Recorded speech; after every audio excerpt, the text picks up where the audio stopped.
Capsule number 17 है integral and non integral cost accounting system.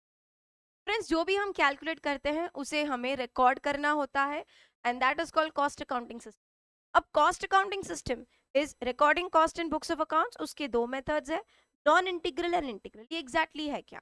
Friends, हम cost accounts रखेंगे, but जो financial accounts है, जो हम अकाउंट्स और एडवांस अकाउंट्स पढ़ते हैं, फ्रेंड्स वो तो करना ही पड़ता है क्योंकि कंपनीज एक्ट ने बोला है, क्योंकि इनकम टैक्स एक्ट ने बोला है, right? You can not escape that financial accounts.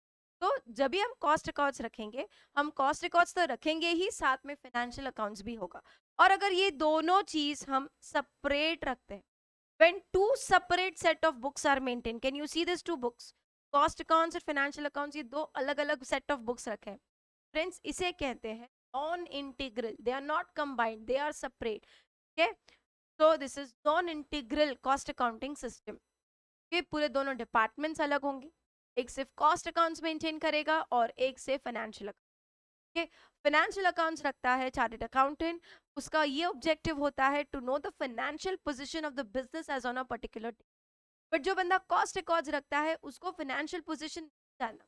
The objective of keeping this cost account is to have control on cost, is to reduce the cost, is to calculate the cost।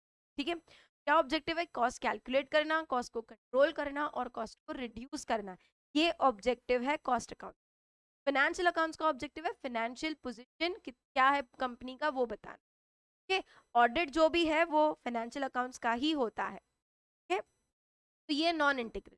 अब होता क्या ना, non integral में अगर दो separate department रखेंगे तो दोनों का कॉस्टिंग भी अलग होगा और खर्चा तो कंपनी का एक ही है, भाई दोनों रिकॉर्ड्स अलग रख रहे हैं बट खर्चा तो कंपनी का एक ही, प्रोडक्ट वही बन रहा है, सेल वही हो रहा है।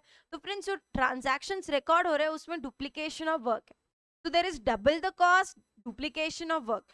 तो अगर कंपनी चाहे तो अपने खर्चे को कम कर सकती है बाय इंटीग्रेटिंग। तो there is a possibility of combining both the set of books. It is called integrated cost accounting system, integral cost accounting system, where cost and financial accounts both are merged. Okay, so friends, these are the two methods for cost accounting system, integral and non-integral.